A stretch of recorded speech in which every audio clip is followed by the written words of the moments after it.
ਸਿੱਖ ਮਿਸਲਾਂ ਦੇ ਤਿੰਨ ਸਰਦਾਰ ਸਰਦਾਰ ਜੱਸਾ ਸਿੰਘ ਰਾਮਗੜ੍ਹੀਆ ਆਹਲੂਵਾਲੀਆ ਅਤੇ ਸਰਦਾਰ ਬਘੇਲ ਸਿੰਘ ਕਰੋੜ ਸਿੰਘੀਆ ਵੱਲੋਂ ਦਿੱਲੀ ਤੇ ਲਾਲ ਕਿਲ੍ਹੇ ਤੇ ਕਬਜ਼ਾ, 30 ਹਜ਼ਾਰੀ ਮੈਦਾਨ ਅਤੇ ਮੋਰੀ ਗੇਟ ਬਾਰੇ ਜਾਣਕਾਰੀ ਅਤੇ ਸਰਦਾਰ ਬਘੇਲ ਸਿੰਘ ਵੱਲੋਂ ਕਿਵੇਂ ਇੱਕ ਮਸਜਿਦ ਨੂੰ ਢਾਹ ਕੇ ਗੁਰਦੁਆਰਾ ਰਕਾਬਗੰਜ ਸਾਹਿਬ ਦੀ ਉਸਾਰੀ ਕਰਵਾਈ ਗਈ। ਵਾਹਿਗੁਰੂ ਜੀ ਕਾ ਖਾਲਸਾ, ਵਾਹਿਗੁਰੂ ਜੀ ਕੀ ਫਤਿਹ।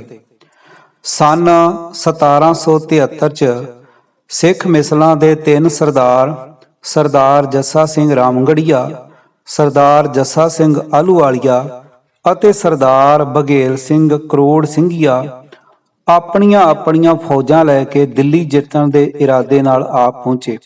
ਬਘੇਲ ਸਿੰਘ ਦੀ ਫੌਜ ਦੀ ਗਿਣਤੀ 30,000 ਸੀ।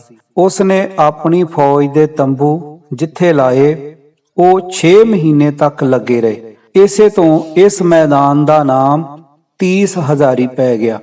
30 ਹਜ਼ਾਰੀ ਮੈਦਾਨ ਦੇ ਸਾਹਮਣੇ ਕਰਕੇ ਮੋਰੀ ਗੇਟ ਹੈ। ਇਸ ਦੇ ਸਾਹਮਣੇ ਹੀ ਚਰਸਤੇ ਤੇ ਘੋੜੇ ਤੇ ਸਵਾਰ ਹੋਏ ਨਿਕਲਸਨ ਦਾ ਬੁੱਤ ਲੱਗਿਆ ਹੋਇਆ ਸੀ, ਜੋ ਬਾਅਦ ਵਿੱਚ ਇੱਥੋਂ ਹਟਾ ਦਿੱਤਾ ਗਿਆ। ਬਘੇਲ ਸਿੰਘ ਦੇ ਸਮੇਂ ਤੋਂ ਪਹਿਲਾਂ ਇਹ ਮੋਰੀ ਗੇਟ ਨਹੀਂ ਸੀ ਹੁੰਦਾ, ਸਿਰਫ ਇੱਕ ਮੋਟੀ ਵੱਡੀ ਕੰਧ ਸੀ। ਬਘੇਲ ਸਿੰਘ ਨੇ ਇਸ ਕੰਧ ਨੂੰ ਤੋੜ ਕੇ ਅੰਦਰ ਜਾਣ ਦਾ ਰਸਤਾ ਭਾਵ ਮੋਰੀ ਬਣਾ ਲਿਆ। ਬਾਅਦ ਚ ਇਸ ਟੁੱਟੀ ਹੋਈ ਕੰਧ ਦੀ ਥਾਵੇਂ ਦਰਵਾਜ਼ਾ ਲਾ ਦਿੱਤਾ ਗਿਆ। ਇਸ ਤੋਂ ਇਸ ਦਰਵਾਜ਼ੇ ਦਾ ਨਾਮ ਮੋਰੀ ਦਰਵਾਜ਼ਾ ਪੈ ਗਿਆ। ਪਰ ਦਿੱਲੀ ਉੱਤੇ ਤਿੰਨ ਸਿੱਖ ਸਰਦਾਰਾਂ ਦਾ ਅਸਲੀ ਅਤੇ ਵੱਡਾ ਹਮਲਾ ਕਿਸੇ ਕਾਰਨ ਇਸ ਪਾਸਿਓਂ ਨਹੀਂ ਹੋਇਆ, ਬਲਕਿ ਦਿੱਲੀ ਦਰਵਾਜ਼ੇ ਵੱਲੋਂ ਹੋਇਆ, ਜੋ ਮੋਰੀ ਦਰਵਾਜ਼ੇ ਜਾਂ ਕਸ਼ਮੀਰੀ ਦਰਵਾਜ਼ੇ ਦੇ ਐਨ ਵਿਪਰੀਤ ਦਿਸ਼ਾ ਵੱਲ ਯਾਨੀ ਦੱਖਣ ਵੱਲ ਹੈ। ਤਿੰਨੇ ਜਥੇਦਾਰਾਂ ਦੀਆਂ ਫੌਜਾਂ ਦਿੱਲੀ ਦਰਵਾਜ਼ੇ ਦੇ ਸਾਹਮਣੇ ਆ ਖੜੀਆਂ ਹੋਈਆਂ। ਮੁਗਲ ਬਾਦਸ਼ਾਹ ਸ਼ਾਹ ਆਲਮ ਨੇ ਉਹਨਾਂ ਦਾ ਮੁਕਾਬਲਾ ਕਰਨ ਲਈ ਪਹਿਲਾਂ ਆਪਣੇ ਪੁੱਤਰ ਮਿਰਜ਼ਾ ਸ਼ਕੋਹ ਨੂੰ ਭੇਜਿਆ। ਜਦ ਉਹ ਨਾਕਾਮ ਰਿਹਾ ਤਾਂ ਮੁਗਲ ਸਿਪਾਹ ਸਲਾਰ ਆਪਣੀ ਫੌਜ ਇਕੱਠੀ ਕਰਕੇ ਆਣ ਪਹੁੰਚਿਆ। ਇਸ ਤੋਂ ਪਹਿਲਾਂ ਕਿ ਮੁਗਲਾਂ ਦੀਆਂ ਤੋਪਾਂ ਦੇ ਗੋਲੇ ਸਿੰਘਾਂ ਦੀ ਫੌਜ ਦਾ ਕੁਝ ਨੁਕਸਾਨ ਕਰਦੇ, ਸਿੰਘ ਦਿੱਲੀ ਦਰਵਾਜ਼ੇ ਨੂੰ ਤੋੜ ਕੇ ਅੰਦਰ ਜਾ ਵੜੇ। ਮੁਗਲ ਸਿਪਾਹੀ ਆਪਣੀ ਜਾਨ ਬਚਾ ਕੇ ਲਾਲ ਕਿਲ੍ਹੇ ਦੇ ਅੰਦਰ ਜਾ ਵੜੇ ਅਤੇ ਕਿਲ੍ਹੇ ਦਾ ਦਰਵਾਜ਼ਾ ਬੰਦ ਕਰ ਲਿਆ। ਸਿੰਘਾਂ ਦੀਆਂ ਫੌਜਾਂ ਦਰਿਆ ਗੰਜ ਚੋਂ ਅਤੇ ਫੇਰ ਲਾਲ ਕਿਲ੍ਹੇ ਦੀ ਕੰਧ ਕੋਲੋਂ ਲੰਘਦਿਆਂ ਚਾਂਦਨੀ ਚੌਂਕ ਦੇ ਅੰਦਰ ਜਾ ਵੜੀਆਂ। ਅੰਦਰ ਵੜਨ ਤੋਂ ਪਹਿਲਾਂ ਉਹ ਕੁਝ ਦੇਰ ਲਈ ਲਾਲ ਕਿਲ੍ਹੇ ਅਤੇ ਚਾਂਦਨੀ ਚੌਂਕ ਵਿਚਕਾਰ ਬਣੀ ਇੱਕ ਉੱਚੀ ਸ਼ਾਨਦਾਰ ਹਵੇਲੀ ਕੋਲ ਆ ਰੁਕੇ। ਇਹ ਸਮਰੂ ਬੇਗਮ ਦੀ ਹਵੇਲੀ ਸੀ। ਇੱਕ ਬਹੁਤ ਬਹਾਦਰ ਤੇ ਧੜੱਲੇਦਾਰ ਔਰਤ ਸੀ। ਦਿੱਲੀ ਤੋਂ 50-60 ਕਿਲੋਮੀਟਰ ਦੂਰ ਸਿਰਧਾਨਾ ਨਾਮ ਦੀ ਇੱਕ ਛੋਟੀ ਜੀ ਰਿਆਸਤ ਦੀ ਸੁਤੰਤਰ ਹੁਕਮਰਾਨ ਸੀ। ਆਪਣੀ ਰਾਜਨੀਤਿਕ ਸਮਝਦਾਰੀ ਨਾਲ ਇਸ ਨੇ ਆਪਣੇ ਸਬੰਧ ਉਸ ਸਮੇਂ ਦੀਆਂ ਤਿੰਨ ਤਾਕਤਾਂ ਅੰਗਰੇਜ਼, ਮੁਗਲ ਅਤੇ ਸਿੱਖ ਸਾਰਿਆਂ ਨਾਲ ਦੋਸਤਾਨਾ ਰੱਖੇ ਹੋਏ ਸਨ। ਵਧੇਰੇ ਜਾਣਕਾਰੀ ਵਾਸਤੇ ਤੁਸੀਂ ਨੈਟਫਲਿਕਸ ਤੇ ਬੀਚਮ ਹਾਊਸ ਸੀਰੀਜ਼ ਅੰਦਰ ਲਾਰਾ ਦੱਤਾ ਵੱਲੋਂ ਬੇਗਮ ਸਮਰੂ ਦਾ ਕਿਰਦਾਰ ਨਿਭਾਇਆ ਗਿਆ ਹੈ, ਉਹ ਵੀ ਦੇਖਿਆ ਜਾ ਸਕਦਾ ਹੈ। ਬਘੇਲ ਸਿੰਘ ਨੂੰ ਆਸ ਸੀ ਉਹ ਆ ਗਈ ਹੋਵੇਗੀ। ਬਘੇਲ ਸਿੰਘ ਨੇ ਅਤੇ ਸ਼ਾਹ ਆਲਮ ਨੇ ਵੀ ਉਸ ਨੂੰ ਆਉਣ ਦੇ ਸੁਨੇਹੇ ਭੇਜ ਦਿੱਤੇ ਹੋਏ ਸਨ। ਸਮਰੂ ਬੇਗਮ ਦੀ ਮੌਤ ਤੋਂ ਬਾਅਦ ਇਸ ਕੋਠੀ ਨੂੰ ਭਗੀਰਥ ਮਲ ਨਾਮ ਦੇ ਆਦਮੀ ਨੇ ਖਰੀਦ ਲਿਆ। ਹੁਣ ਇਸ ਕੋਠੀ ਦਾ ਨਾਮ ਭਗੀਰਥ ਪੈਲਸ ਹੈ। ਇਸ ਦੇ ਦੁਆਲੇ ਦਿੱਲੀ ਦੀ ਸਭ ਤੋਂ ਵੱਡੀ ਬਿਜਲੀ ਦੀ ਸਾਮਾਨ ਦੀ ਮਾਰਕੀਟ ਹੈ। ਸਮਰੂ ਬੇਗਮ ਦੀ ਕੋਠੀ ਦੇ ਬਾਹਰ ਉਸ ਦੇ 3-4 ਕਰਿੰਦੇ ਖੜੇ ਸਨ। ਚਾਂਦਨੀ ਚੌਂਕ ਦੇ ਬਾਕੀ ਸਾਰੇ ਵਸਨੀਕ ਡਰਦੇ ਮਾਰੇ ਦੁਕਾਨਾਂ ਬੰਦ ਕਰਕੇ ਅੰਦਰ ਵੜ ਗਏ ਸਨ। ਦਿੱਲੀ ਵੱਲ ਕੂਚ ਕਰਨ ਲੱਗਿਆਂ ਬਘੇਲ ਸਿੰਘ ਮਨ ਹੀ ਮਨ ਇਹ ਨਿਸ਼ਚਾ ਕਰ ਆਇਆ ਸੀ ਕਿ ਜੇ ਵਾਹਿਗੁਰੂ ਜੀ ਨੇ ਉਸ ਨੂੰ ਦਿੱਲੀ ਦੀ ਫਤਿਹਯਾਬੀ ਬਖਸ਼ੀ ਤਾਂ ਉਹਨਾਂ ਸਾਰੇ ਸਥਾਨਾਂ ਦੀ ਖੋਜ ਪਛਾਣ ਕਰੇਗਾ ਜਿੱਥੇ ਜਿੱਥੇ ਗੁਰੂ ਸਾਹਿਬਾਨ ਆ ਕੇ ਠਹਿਰੇ ਜਾਂ ਸ਼ਹੀਦੀਆਂ ਦਿੱਤੀਆਂ ਸਨ। ਫਿਰ ਉਹਨਾਂ ਸਥਾਨਾਂ ਤੇ ਗੁਰਦੁਆਰਿਆਂ ਦਾ ਨਿਰਮਾਣ ਕਰਵਾਏਗਾ। ਬਘੇਲ ਸਿੰਘ ਨੇ ਸਮਰੂ ਬੇਗਮ ਦੇ ਕਰਿੰਦਿਆਂ ਤੋਂ ਪੁੱਛਿਆ ਕਿ ਕੀ ਉਹਨਾਂ ਨੂੰ ਪਤਾ ਹੈ ਕਿ ਗੁਰੂ ਤੇਗ ਬਹਾਦਰ ਸਾਹਿਬ ਨੂੰ ਕਿਸ ਥਾਵੇਂ ਸ਼ਹੀਦ ਕੀਤਾ ਗਿਆ ਸੀ। ਉਹਨਾਂ ਨੂੰ ਤਾਂ ਕੁਝ ਪਤਾ ਨਹੀਂ, ਪਰ ਉਹਨਾਂ ਦੀ ਸਹਾਇਤਾ ਨਾਲ ਬਘੇਲ ਸਿੰਘ ਨੇ ਉਸ ਸਥਾਨ ਦੀ ਨਿਸ਼ਾਨਦੇਹੀ ਕਰ ਲਈ ਜਿੱਥੇ ਗੁਰੂ ਸਾਹਿਬ ਨੂੰ ਸ਼ਹੀਦ ਕੀਤਾ ਗਿਆ ਸੀ। ਇਹ ਸਥਾਨ ਉਸੇ ਮਸਜਿਦ ਦੇ ਕੋਲ ਹੈ ਜਿੱਥੇ ਨਾਦਰ ਸ਼ਾਹ ਨੇ ਆਪਣੀ ਤਲਵਾਰ ਮਿਆਨ ਚੋਂ ਕੱਢ ਕੇ ਦਿੱਲੀ 'ਚ ਕਤਲੇ-ਆਮ ਕਰਨ ਦਾ ਹੁਕਮ ਦਿੱਤਾ ਸੀ। ਸਿੰਘਾਂ ਦੇ ਸਿਪਾਹੀ ਕੁਝ ਦਿਨ ਤੱਕ ਦਿੱਲੀ ਲੁੱਟ-ਮਾਰ ਕਰਦੇ ਰਹੇ। ਬਘੇਲ ਸਿੰਘ ਨੇ ਆਪਣੇ ਸਿੰਘਾਂ ਨੂੰ ਸਖਤ ਚੇਤਾਵਨੀ ਦਿੱਤੀ ਸੀ ਕਿ ਸਿਰਫ ਅਮੀਰ ਵਪਾਰੀਆਂ ਅਤੇ ਮੁਗਲਾਂ ਦੇ ਅਮੀਰ ਮੁਸਹਿਬਾਂ ਦੇ ਘਰਾਂ ਨੂੰ ਹੀ ਲੁੱਟਿਆ ਜਾਵੇ। ਫਿਰ ਇੱਕ ਦਿਨ ਸਮਰੂ ਬੇਗਮ ਬਘੇਲ ਸਿੰਘ ਦੇ ਕੋਲ ਪਹੁੰਚੀ। ਆ ਕੇ ਉਸਨੇ ਬਘੇਲ ਸਿੰਘ ਨੂੰ ਦੱਸਿਆ ਕਿ ਬਾਦਸ਼ਾਹ ਸ਼ਾਹ ਆਲਮ ਨੇ ਹੀ ਉਸ ਨੂੰ ਉਸ ਕੋਲ ਭੇਜਿਆ ਹੈ ਅਤੇ ਉਹ ਤੁਹਾਨੂੰ ਮਿਲਣਾ ਚਾਹੁੰਦਾ ਹੈ। ਦਿੱਲੀ ਦੀ ਰਿਆਇਆ ਤਾਂ ਪਹਿਲਾਂ ਹੀ ਬਹੁਤ ਸਤਾਈ ਹੋਈ ਸੀ, ਕਦੀ ਭਰਤਪੁਰ ਦੇ ਜੱਟਾਂ ਤੋਂ, ਕਦੀ ਰੋਹੇਲਿਆਂ ਤੋਂ। ਸਮਰੂ ਬੇਗਮ ਇਹ ਵੀ ਸਮਝ ਗਈ ਹੋਈ ਸੀ ਕਿ ਸਿੰਘਾਂ ਨੇ ਬੇਸ਼ੱਕ ਮੁਗਲ ਬਾਦਸ਼ਾਹ ਦੀਆਂ ਫੌਜਾਂ ਨੂੰ ਹਰਾ ਕੇ ਦਿੱਲੀ ਜਿੱਤ ਲਈ ਹੈ, ਪਰ ਦਿੱਲੀ ਦੇ ਤਖਤ ਤੇ ਬੈਠ ਕੇ ਹਿੰਦੁਸਤਾਨ ਤੇ ਹਕੂਮਤ ਕਰਨਾ ਹਾਲੇ ਇਹਨਾਂ ਦੇ ਵੱਸ ਦਾ ਕੰਮ ਨਹੀਂ। ਉਸ ਸਮੇਂ ਤੱਕ ਜੱਸਾ ਸਿੰਘ ਰਾਮਗੜੀਆ ਅਤੇ ਆਹਲੂਵਾਲੀਆ ਨੇ ਆਪਣੀਆਂ ਫੌਜਾਂ ਦੇ ਡੇਰੇ ਮਜਨੂ ਟਿੱਲੇ ਦੇ ਗੁਰਦੁਆਰੇ ਕੋਲ ਜਾ ਲਾਏ ਸਨ। ਇੱਕ ਦਿਨ ਉਹ ਦੋਵੇਂ ਆਪਣੇ ਘੋੜ ਸਵਾਰ ਲੈ ਕੇ ਲਾਲ ਕਿਲੇ ਦੇ ਅੰਦਰ ਜਾ ਵੜੇ। ਜੱਸਾ ਸਿੰਘ ਆਹਲੂਵਾਲੀਆ ਦੀਆਂ ਸੈਨਾਵਾਂ ਰਾਮਗੜੀਆ ਦੇ ਸਿੰਘਾਂ ਤੋਂ ਪਹਿਲਾਂ ਪਹੁੰਚ ਗਈਆਂ ਹੋਈਆਂ ਸਨ। ਜੱਸਾ ਸਿੰਘ ਆਹਲੂਵਾਲੀਆ ਦੇ ਸਿਪਾਹੀਆਂ ਨੇ ਉਸ ਨੂੰ ਚੁੱਕ ਕੇ ਦੀਵਾਨੇ ਆਮ 'ਚ ਪਏ ਸ਼ਾਹੀ ਤਖਤ ਉੱਤੇ ਬਿਠਾ ਦਿੱਤਾ ਅਤੇ ਪਾਤਸ਼ਾਹ ਸਿੰਘ ਦੀ ਉਪਾਧੀ ਦੇ ਕੇ ਜੈਕਾਰੇ ਬੁਲਾਉਣੇ ਸ਼ੁਰੂ ਕਰ ਦਿੱਤੇ। ਉਸੇ ਵੇਲੇ ਰਾਮਗੜੀਆ ਵੀ ਉੱਥੇ ਆਣ ਪਹੁੰਚਿਆ ਅਤੇ ਆਹਲੂਵਾਲੀਏ ਨੂੰ ਤਖਤ ਤੋਂ ਉਤਾਰਨ ਲਈ ਕਿਹਾ। ਦੋਵਾਂ ਪਾਸਿਆਂ ਤੋਂ ਤਲਵਾਰਾਂ ਨਿਕਲ ਆਈਆਂ। ਮੌਕੇ ਦੀ ਨਜ਼ਾਕਤ ਨੂੰ ਸਮਝਦਿਆਂ ਆਹਲੂਵਾਲੀਆ ਤਖਤ ਤੋਂ ਥੱਲੇ ਉਤਰ ਆਇਆ। ਸਥਿਤੀ ਇਹ ਸੀ ਕਿ ਹੁਣ ਮੁਗਲਾਂ ਦੀ ਹਕੂਮਤ ਬਹੁਤ ਸੁੰਗੜ ਕੇ ਘਟ ਗਈ ਸੀ। ਕਹਾਵਤ ਬਣ ਗਈ ਸੀ, ਹਕੂਮਤ ਸ਼ਾਹ ਆਲਮ ਦਿੱਲੀ ਤਾਂ ਪਾਲਮ।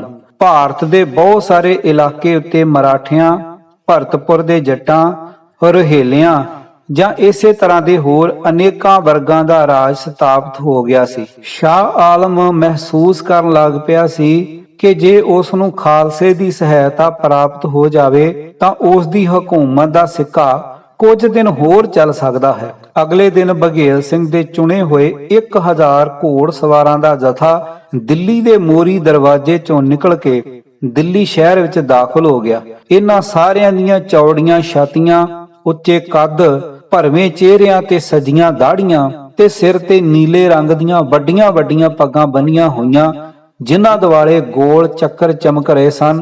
ਇਹਨਾਂ ਦੀਆਂ ਪਿੱਠਾਂ ਉੱਤੇ ਵੱਡੀਆਂ ਵੱਡੀਆਂ ਢਾਲਾਂ, ਲੱਕਾਂ ਨਾਲ ਲਮਕਦੀਆਂ ਤਲਵਾਰਾਂ ਅਤੇ ਹੱਥਾਂ 'ਚ ਲੰਮੇ ਆਕਾਰ ਦੇ ਬਰਛੇ ਫੜੇ ਹੋਏ। ਕਈਆਂ ਨੇ ਬਰਛੇ ਦੀ ਥਾਵੇਂ ਛੋਟੇ ਆਕਾਰ ਦੇ ਕਮਾਨ ਚੁੱਕੇ ਹੋਏ ਸਨ, ਕੁਝ ਇਸ ਤਰ੍ਹਾਂ ਕਿ ਲੋੜ ਵੇਲੇ ਇਸ ਦੀ ਵਰਤੋਂ ਝਟਪਟ ਹੋ ਸਕੇ। ਇਸ ਖਾਲਸਾਈ ਜਲੂਸ ਦਾ ਮਕਸਦ ਦਿੱਲੀ ਵਾਸੀਆਂ ਉੱਤੇ ਚੰਗਾ ਰੋਹਬ ਪਾਉਣਾ ਹੀ ਸੀ। ਮੁਗਲ ਬਾਦਸ਼ਾਹ ਸ਼ਾਹ ਆਲਮ ਨੇ ਵੀ ਸਾਰੇ ਸ਼ਹਿਰ ਡੌਂਡੀ ਪਟਵਾ ਦਿੱਤੀ ਸੀ ਕਿ ਇਹ ਖਾਲਸਾ ਫੌਜ ਬਾਦਸ਼ਾਹ ਸਲਾਮਤ ਨੂੰ ਮਿਲਣ ਆ ਰਹੀ ਹੈ, ਲਿਹਾਜ਼ਾ ਕੋਈ ਵੀ ਸ਼ਹਿਰੀ ਇਸ ਤਰ੍ਹਾਂ ਦੀ ਹਰਕਤ ਨਾ ਕਰੇ ਜੋ ਇਹਨਾਂ ਦੀ ਸ਼ਾਨ ਦੇ ਖਿਲਾਫ ਹੋਵੇ। ਸਮਰੂ ਬੇਗਮ ਦੀ ਤਜਵੀਜ਼ ਮੰਨਣ ਤੋਂ ਪਹਿਲਾਂ ਬਘੇਲ ਸਿੰਘ ਨੇ ਆਪਣੀਆਂ ਕੁਝ ਸ਼ਰਤਾਂ ਰੱਖੀਆਂ ਸਨ। ਉਹਨਾਂ ਚੋਂ ਕੁਝ ਇਹ ਕਿ ਉਹ ਮੁਗਲ ਬਾਦਸ਼ਾਹ ਸਾਹਮਣੇ ਸਿਰ ਨਹੀਂ ਝੁਕਾਏਗਾ।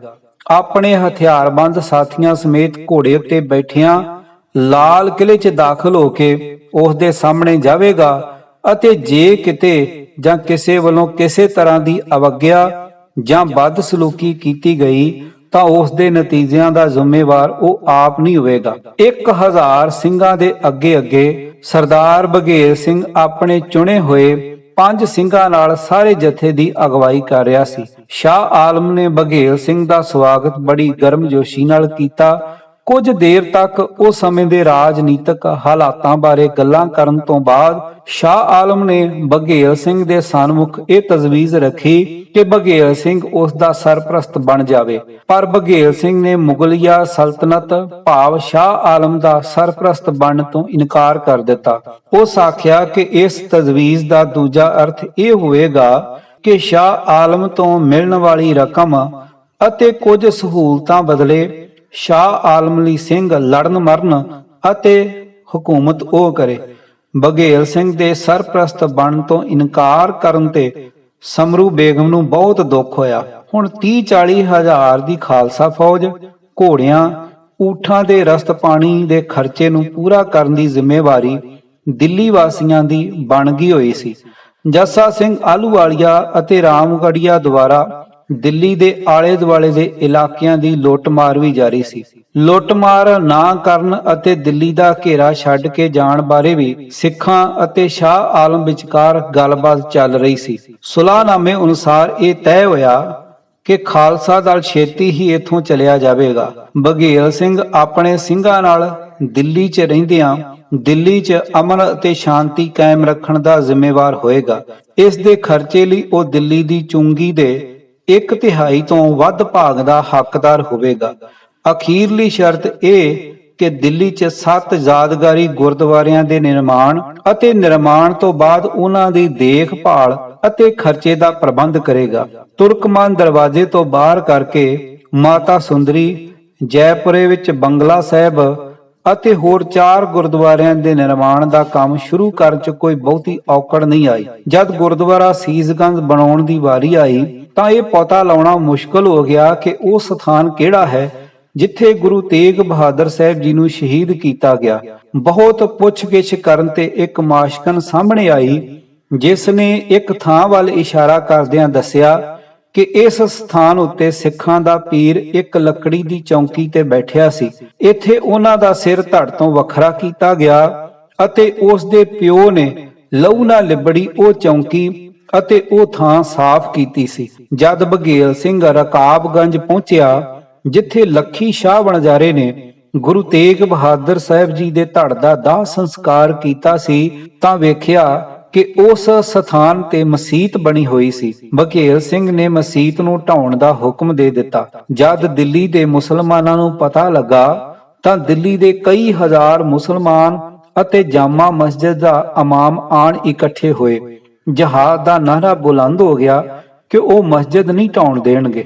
ਬਘੇਲ ਸਿੰਘ ਨੇ ਕਿਹਾ ਕਿ ਇਹ ਇੱਕ ਪੇਚੀਦਾ ਮਸਲਾ ਹੈ ਅਤੇ ਉਹ ਉਹਨਾਂ ਦੇ ਨੁਮਾਇੰਦਿਆਂ ਨਾਲ ਗੱਲ ਕਰਨਾ ਚਾਹੇਗਾ। ਜਦ ਉਹਨਾਂ ਦੇ 100 ਨੁਮਾਇੰਦੇ ਇਕੱਠੇ ਹੋ ਗਏ ਤਾਂ ਬਘੇਲ ਸਿੰਘ ਉਹਨਾਂ ਨੂੰ ਸੰਬੋਧਿਤ ਹੁੰਦਿਆਂ ਬੋਲਿਆ, ਤੁਸੀਂ ਇਹ ਦੱਸਣ ਦੀ ਕਿਰਪਾ ਕਰੋਗੇ ਕਿ ਇਸ ਸਥਾਨ ਤੇ ਤੁਹਾਡਾ ਕੋਈ ਪੀਰ ਫਕੀਰ ਦਫਨ ਹੋਵੇ ਤਾਂ ਉੱਥੇ ਗੁਰਦੁਆਰਾ ਜਾਂ ਮੰਦਿਰ ਬਣਨਾ ਜਾਇਜ਼ ਹੋਏਗਾ?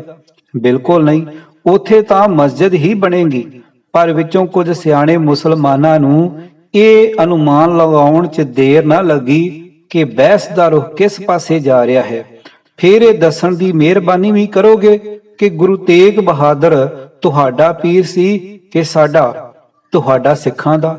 ਹੁਣ ਸਿਰਫ 2-3 ਆਵਾਜ਼ਾਂ ਹੀ ਆਈਆਂ। ਬਾਕੀਆਂ ਨੂੰ ਮੌਲਵੀ ਆਲਫਦੀਨ ਅਤੇ ਵਕਾਰ ਅਲੀ ਨੇ ਇਸ਼ਾਰਾ ਕਰਕੇ ਚੁੱਪ ਕਰਾ ਦਿੱਤਾ। ਪਹਿਲਾਂ ਤਾਂ ਤੁਸਾਂ ਲੋਕਾਂ ਸਾਡੇ ਗੁਰੂ ਨੂੰ ਸ਼ਹੀਦ ਕਰਨ ਦਾ ਜ਼ੁਲਮ ਕੀਤਾ। ਇਨਸਾਫ ਦਾ ਤਕਾਜ਼ਾ ਤਾਂ ਇਹੀ ਹੈ ਕਿ ਖਾਲਸਾ ਤੁਹਾਡੇ ਪੀਰਾਂ ਅਤੇ ਨੁਮਾਇੰਦਿਆਂ ਨੂੰ ਕਤਲ ਕਰਕੇ ਉਸ ਦਾ ਬਦਲਾ ਲਵੇ। ਪਰ ਮੈਂ ਇਸ ਤਰ੍ਹਾਂ ਕਰਨਾ ਨਹੀਂ ਚਾਹੁੰਦਾ। ਜਿਨ੍ਹਾਂ ਨੇ ਕਤਲ ਕਰਵਾਇਆ ਉਹਨਾਂ ਤੋਂ ਅੱਲਾ ਨੇ ਆਪ ਬਦਲਾ ਲੈ ਲਿਆ।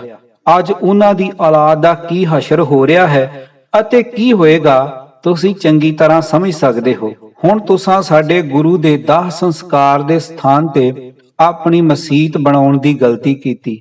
ਭਲਾ ਇਹ ਕਿੱਥੋਂ ਦਾ ਇਨਸਾਫ ਹੈ? ਸਾਰੇ ਨੁਮਾਇੰਦੇ ਇੱਕ ਦੂਜੇ ਵੱਲ ਵੇਖਣ ਲੱਗੇ।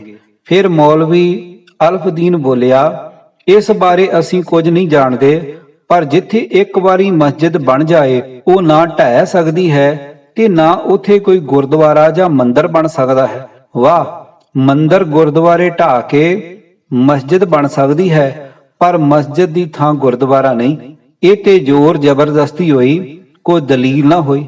ਤੁਸੀਂ ਕੁਝ ਵੀ ਸਮਝੋ ਪਰ ਸਾਡੇ ਦੀਨ ਦਾ ਸਵਾਲ ਹੈ। ਆਹ ਵੇਖੋ, ਬਘੇਲ ਸਿੰਘ ਨੇ ਸ਼ਾਹ ਆਲਮ ਦੇ ਹੁਕਮ ਦੀ ਸਨਦ ਵਿਖਾਉਂਦਿਆਂ ਆਖਿਆ, ਮੈਂ ਕੋਈ ਗੈਰ ਕਾਨੂੰਨੀ ਕੰਮ ਨਹੀਂ ਕਰ ਰਿਹਾ। ਜਦ ਤੱਕ ਇਹ ਗੁਰਦੁਆਰਾ ਨਹੀਂ ਬਣੇਗਾ ਤਦ ਤੱਕ ਖਾਲਸਾ ਦਲ ਦੇ ਸਿੰਘ ਵੀ ਦਿੱਲੀ ਦੇ ਬਾਹਰ ਡੇਰੇ ਲਾਈ ਰੱਖਣਗੇ ਅਤੇ 30,000 ਖਾਲਸੇ ਘੋੜਿਆਂ, ਬਲਦਾਂ ਅਤੇ ਊਠਾਂ ਆਦਿ ਦਾ ਖਰਚਾ ਵੀ ਤੁਹਾਨੂੰ ਦਿੱਲੀ ਵਾਲਿਆਂ ਨੂੰ ਚੁੱਕਣਾ ਪਵੇਗਾ। ਇਹ ਤੇ ਜ਼ੋਰ ਜ਼ਬਰਦਸਤੀ ਹੋਈ ਸਾਡੇ ਉੱਤੇ। ਵਕਾਰ ਅਲੀ ਬੋਲਿਆ, ਵਾਹ, ਜਦੋਂ ਤੁਸੀਂ ਜ਼ੋਰ ਜ਼ਬਰਦਸਤੀ ਕਰੋ ਤਾਂ ਦੀਨ ਧਰਮ, ਅਤੇ ਜੇ ਅਸੀਂ ਆਪਣਾ ਧਰਮ ਭਾਈਏ ਤਾਂ ਜ਼ੋਰ ਜ਼ਬਰਦਸਤੀ। ਕੁਝ ਦੇਰ ਚੁੱਪ ਪਸਰੀ ਰਹੀ। ਫਿਰ ਮੌਲਵੀ ਅਲਫਦੀਨ ਬੋਲਿਆ, ਇਹ ਤੇ ਦੁਰਸਤ ਹੈ, ਪਰ ਇਸ ਵੇਲੇ ਹਜ਼ਾਰਾਂ ਮੁਸਲਮਾਨ ਬਾਹਰ ਖੜੇ ਨੇ। ਤੁਸੀਂ ਜਾਣਦੇ ਹੋ ਮਜ਼ਹਬ ਦੇ ਮਸਲਿਆਂ 'ਚ ਦਲੀਲਾਂ ਨਹੀਂ ਚੱਲਦੀਆਂ। ਮੁਸਲਮਾਨ ਹਾਕਮਾਂ ਨੇ ਪੰਜਾਬ 'ਚ ਜਿੰਨੇ ਵੀ ਗੁਰਦੁਆਰੇ ਅਤੇ ਮੰਦਿਰ ਢਾਹ ਕੇ ਮਸੀਤਾਂ ਬਣਾਈਆਂ ਸਨ, ਉੱਥੇ ਮੁੜ ਗੁਰਦੁਆਰੇ ਤੇ ਮੰਦਿਰ ਬਣ ਗਏ। ਇਸ ਭੀੜ ਨੂੰ ਉੱਥੇ ਭੇਜੋ ਜਹਾਦ ਕਰਨ ਲਈ। ਜਹਾਦ ਦਾ ਨਾਰਾ ਤੁਸੀਂ ਨਹੀਂ, ਹੋਰ ਵੀ ਲਾ ਸਕਦੇ ਹਨ। ਉਹ ਪੰਜਾਬ ਸੀ, ਇਹ ਦਿੱਲੀ ਹੈ। ਬਘੇਲ ਸਿੰਘ ਨੂੰ ਕ੍ਰੋਧ ਆ ਗਿਆ ਅਤੇ ਉਹ ਬੋਲਿਆ, ਤਾਂ ਫੇਰ ਸਮਝ ਲਓ ਅੱਜ ਤੋਂ ਦਿੱਲੀ ਵੀ ਪੰਜਾਬ ਦਾ ਹਿੱਸਾ ਬਣ ਗਿਆ। ਮੈਂ ਹੁਣੇ ਜੱਸਾ ਸਿੰਘ ਆਹਲੂਵਾਲੀਆ ਅਤੇ ਹੋਰ ਸਰਦਾਰਾਂ ਨੂੰ ਬੁਲਾ ਕੇ ਗੱਲ ਕਰਦਾ ਹਾਂ। ਕੱਲ ਤੋਂ ਸਿੱਖ ਸਰਪੰਚਾਂ ਦਾ ਰਾਜ ਸ਼ੁਰੂ ਹੋਵੇਗਾ ਅਤੇ ਲਾਲ ਕਿਲੇ ਤੇ ਖਾਲਸੇ ਦਾ ਝੰਡਾ ਝੁੱਲੇਗਾ। ਮੁਸਲਮਾਨ ਨੁਮਾਇੰਦਿਆਂ ਵਿਚਕਾਰ ਘੁਸਰ ਮੁਸਰ ਹੋਣ ਲੱਗੀ। ਕੁਝ ਬਘੇਲ ਸਿੰਘ ਦੀਆਂ ਦਲੀਲਾਂ ਤੋਂ ਪ੍ਰਭਾਵਿਤ ਸਨ, ਕੁਝ ਡਰੇ ਅਤੇ ਕੁਝ ਅੜੇ ਰਹੇ। ਬਘੇਲ ਸਿੰਘ ਸਾਰਿਆਂ ਨੂੰ ਸੰਬੋਧਿਤ ਹੁੰਦਾ ਬੋਲਿਆ, ਠੀਕ ਹੈ, ਤੁਸੀਂ ਆਪਸ ਵਿੱਚ ਸਲਾਹ ਮਸ਼ਵਰਾ ਕਰ ਲਓ। ਮੈਂ ਤੁਹਾਨੂੰ 2 ਹਫ਼ਤੇ ਦੀ ਮੋਹਲਤ ਦਿੰਦਾ ਹਾਂ। ਉਸ ਤੋਂ ਬਾਅਦ ਜੋ ਵੀ ਤੁਹਾਡਾ ਫੈਸਲਾ ਹੋਏਗਾ ਮੈਨੂੰ ਦੱਸ ਦੇਣਾ। ਆਪਣੇ ਤੰਬੂ ਆ ਕੇ ਸਰਦਾਰ ਬਘੇਲ ਸਿੰਘ ਨੇ ਸ਼ਮਰੂ ਬੇਗਮ, ਲਖਪਤ ਰਾਏ ਅਤੇ ਮਨਸੂਰ ਖਾਂ ਮਵਾਤੀ ਨੂੰ ਬੁਲਾਵਾ ਭੇਜਿਆ। ਇਹ ਤਿੰਨੋਂ ਉਸ ਦੇ ਸਲਾਹਕਾਰ ਅਤੇ ਹਮੈਤੀ ਸਨ। ਸਾਰੀ ਗੱਲ ਸੁਣਨ ਤੋਂ ਬਾਅਦ ਲਖਪਤ ਰਾਏ ਬੋਲਿਆ, ਜਦੋਂ ਤੁਸੀਂ ਉਹਨਾਂ ਮੌਲਾਣਿਆਂ ਨਾਲ ਬਹਿਸ ਕਰ ਰਹੇ ਸੀ, ਮੈਂ ਭੇਸ ਬਦਲ ਕੇ ਉਹਨਾਂ ਵਿਚਕਾਰ ਹੀ ਖੜਾ ਸੀ। ਇਹ ਦੀਨ ਧਰਮ ਦੇ ਮਾਮਲੇ ਬੜੇ ਨਾਜ਼ੁਕ ਹੁੰਦੇ ਹਨ। ਤੁਸੀਂ ਉਹਨਾਂ ਨਾਲ ਤਰਕ ਦੇ ਸਹਾਰੇ ਬਹਿਸ ਕਰ ਰਹੇ ਸੀ। ਧਰਮ ਦੇ ਵਿਸ਼ਵਾਸ, ਤਰਕ ਅਤੇ ਅਕਲ ਦਾ ਕੋਈ ਵਾਸਤਾ ਨਹੀਂ ਹੁੰਦਾ। ਬਘੇਲ ਸਿੰਘ ਨੇ ਸ਼ਮਰੂ ਬੇਗਮ ਵੱਲ ਪ੍ਰਸ਼ਨ ਭਰੀਆਂ ਨਜ਼ਰਾਂ ਨਾਲ ਤੱਕਿਆ। ਮੈਂ ਸੋਚ ਰਹੀ ਹਾਂ ਕਿ ਪੀਰਾਂ ਪੈਗੰਬਰਾਂ ਨੇ ਆਦਮੀ ਨੂੰ ਅੰਧ ਵਿਸ਼ਵਾਸਾਂ ਤੋਂ ਮੁਕਤ ਹੋਣ ਦਾ ਪੈਗਾਮ ਦਿੱਤਾ ਸੀ, ਪਰ ਲੱਗਦਾ ਏ ਕਿ ਆਦਮੀ ਨੂੰ ਅੰਧ ਵਿਸ਼ਵਾਸਾਂ ਨਾਲ ਬੇਹੱਦ ਪਿਆਰ ਹੈ। ਉਹ ਪੁਰਾਣੇ ਛੱਡ ਕੇ ਨਵੇਂ ਅੰਧ ਵਿਸ਼ਵਾਸ ਘੜ ਲੈਂਦਾ ਹੈ। ਇਸ ਤਰ੍ਹਾਂ ਦੀਆਂ ਗੱਲਾਂ 'ਚ ਮੇਰਾ ਨਜ਼ਰੀਆ ਬੜਾ ਸਾਫ਼ ਹੈ। ਆਪਣੇ ਮਜ਼ਹਬ ਜਾਂ ਅਕੀਦਿਆਂ ਨੂੰ ਦੂਜਿਆਂ ਦੇ ਵਿਸ਼ਵਾਸਾਂ ਤੋਂ ਬਿਹਤਰ ਸਮਝਣਾ ਅਤੇ ਉਹਨਾਂ ਨੂੰ ਦੂਜਿਆਂ ਦੇ ਸਿਰ ਤੇ ਥੋਪਣਾ ਬੁਨਿਆਦੀ ਤੌਰ ਤੇ ਗਲਤ ਹੈ। ਇਹ ਤੇ ਮੈਂ ਵੀ ਸਮਝਦਾ ਹਾਂ, ਪਰ ਮੈਂ ਤੁਹਾਨੂੰ ਇਸ ਸਮੱਸਿਆ ਦਾ ਹੱਲ ਲੱਭਣ ਲਈ ਬੁਲਾਇਆ ਹੈ। ਸਰਦਾਰ ਬਘੇਲ ਸਿੰਘ ਨੇ ਉਹਨਾਂ ਵੱਲ ਤੱਕਦਿਆਂ ਆਖਿਆ, ਅਤੇ ਮੇਰੇ ਕੋਲ ਇਸ ਬਾਰੇ ਸ਼ਾਹ ਆਲਮ ਦਾ ਅਹਿਦਨਾਮਾ ਵੀ ਹੈ। ਹੁਣ ਇਹ ਮਾਮਲਾ ਸ਼ਾਹ ਆਲਮ ਦੇ ਹੱਥੋਂ ਨਿਕਲ ਕੇ ਮੁੱਲਾ ਮੁਲਾਣਿਆਂ ਦੇ ਹੱਥ 'ਚ ਆ ਗਿਆ ਹੈ। ਇਹਨਾਂ ਮੁਲਾਣਿਆਂ ਨੇ ਤਾਂ ਆਪਣੇ 500-600 ਆਦਮੀ ਵੀ ਰਕਾਬਗੰਜ ਦੁਆਰੇ ਤਾਇਨਾਤ ਕਰ ਦਿੱਤੇ ਹਨ। ਲਖਪਤ ਰਾਏ ਬੋਲਿਆ, ਮੈਂ ਕਿਸੇ ਖੂਨ ਖਰਾਬੇ ਤੋਂ ਡਰ ਰਹੀ ਹਾਂ। ਮਜ਼ਹਬ ਅਤੇ ਆਪਣੇ ਘਰ ਪਰਿਵਾਰ ਲਈ ਆਦਮੀ ਕੀ ਕੁਝ ਨਹੀਂ ਕਰ ਸਕਦਾ। ਸ਼ਮਰੂ ਬੇਗਮ ਨੇ ਆਪਣੀ ਰਾਏ ਜ਼ਾਹਰ ਕਰਦਿਆਂ ਆਖਿਆ। ਬਘੇਲ ਸਿੰਘ ਕੁਝ ਸੋਚਦਿਆਂ ਮਨ ਹੀ ਮਨ ਕਹਿ ਉੱਠਿਆ। ਕੁਝ ਚਿਰ ਚੁੱਪ ਰਹਿਣ ਬਾਅਦ ਪ੍ਰਸ਼ਨ ਭਰੀਆਂ ਨਜ਼ਰਾਂ ਨਾਲ ਪਹਿਲਾਂ ਸ਼ਮਰੂ ਬੇਗਮ, ਫਿਰ ਮਨਸੂਰ ਖਾਂ ਮਵਾਤੀ ਵੱਲ ਤੱਕਦਿਆਂ ਆਖਿਆ, ਤੁਹਾਡਿਆਂ ਚੋਂ ਇੱਕ ਜਮਨਾ ਦੇ ਪੂਰਬ ਵੱਲ ਅਤੇ ਦੂਜਾ ਪੱਛਮ ਵੱਲ ਰਹਿੰਦਾ ਹੈ। ਇਹਨਾਂ ਸਾਰਿਆਂ ਸਰਗਣਿਆਂ ਚੋਂ ਬਹੁਤੀਆਂ ਦੀਆਂ ਜਗੀਰਾਂ ਜਾਂ ਮੇਠ ਬੁਲੰਦ ਸ਼ਹਿਰ ਵਾਲੇ ਪਾਸੇ ਹਨ, ਜਾਂ ਗੁੜਗਾਵਾਂ ਨੂੰ ਅਤੇ ਫਿਰੋਜ਼ਪੁਰ ਪਚਿਰਕਾਂ ਵਾਲੇ ਪਾਸੇ। ਮੈਨੂੰ ਇਹਨਾਂ ਸਾਰਿਆਂ ਦੇ ਘਰਾਂ ਜਾਗੀਰਾਂ ਦੇ ਪਤੇ ਚਾਹੀਦੇ ਹਨ। ਕਰ ਸਕੋਗੇ ਇਹ ਕੰਮ? ਇਹ ਕੋਈ ਮੁਸ਼ਕਲ ਨਹੀਂ। ਪਰ ਮਵਾਤੀ ਬਘੇਲ ਸਿੰਘ ਵੱਲ ਤੱਕਦਿਆਂ ਬੋਲਿਆ, ਇਹ ਮੈਂ ਬਾਅਦ ਵਿੱਚ ਹੀ ਦੱਸਾਂਗਾ, ਪਰ ਇਹ ਸਾਰਾ ਕੰਮ ਚੁੱਪਚਾਪ ਹੋਣਾ ਚਾਹੀਦਾ ਹੈ, ਕਿਸੇ ਨੂੰ ਪਤਾ ਨਹੀਂ ਲੱਗਣਾ ਚਾਹੀਦਾ। 3-4 ਦਿਨਾਂ ਬਾਅਦ ਹੀ 100 ਸਰਗਣਿਆਂ ਦੀਆਂ ਜਗੀਰਾਂ ਦੇ ਥਹੁ ਪਤੇ ਬਘੇਲ ਸਿੰਘ ਦੇ ਹੱਥ ਵਿੱਚ ਸਨ। ਫਿਰ ਉਸਨੇ ਆਪਣੇ 40 ਕੁ ਸਰਦਾਰਾਂ ਨੂੰ ਚੁਣਿਆ ਤੇ ਉਹ ਸੂਚੀਆਂ ਉਹਨਾਂ ਦੇ ਹੱਥ ਫੜਾਉਂਦਿਆਂ ਆਖਿਆ, ਇਹਨਾਂ ਜਗੀਰਾਂ ਤੇ ਹਮਲੇ ਕਰਕੇ ਉਹਨਾਂ ਦਾ ਸਾਰਾ ਰੁਪਇਆ, ਪੈਸਾ, ਮਾਲ ਡੰਗਰ, ਘਰਾਂ ਦਾ ਸਾਰਾ ਸਮਾਨ, ਇੱਥੋਂ ਤੱਕ ਕਿ ਘਰਾਂ ਦੇ ਬੂਹੇ ਤੱਕ ਲਾ ਕੇ ਆਪਣੇ ਕਬਜ਼ੇ ਕਰ ਲਓ। 2 ਹਫ਼ਤੇ ਦੀ ਮਿਆਦ ਸਮਾਪਤ ਹੋਣ ਤੋਂ ਪਹਿਲਾਂ ਹੀ ਉਹਨਾਂ 100 ਨੁਮਾਇੰਦਿਆਂ ਚੋਂ 95 ਨੇ ਸਰਦਾਰ ਬਘੇਲ ਸਿੰਘ ਨੂੰ ਲਿਖ ਕੇ ਦੇ ਦਿੱਤਾ ਕਿ ਰਕਾਬਗੰਜ ਸਿੱਖਾਂ ਦੇ ਗੁਰੂ ਪੀਰ ਦੇ ਦਾਹ ਸੰਸਕਾਰ ਦਾ ਪਾਕ ਮੁਕਾਮ ਹੈ, ਲਿਹਾਜ਼ਾ ਇਸ ਜਗ੍ਹਾ ਤੇ ਮਸਜਿਦ ਢਾਹ ਕੇ ਗੁਰਦੁਆਰਾ ਬਣਾਏ ਜਾਣ 'ਚ ਉਹਨਾਂ ਨੂੰ ਕੋਈ ਇਤਰਾਜ਼ ਨਹੀਂ।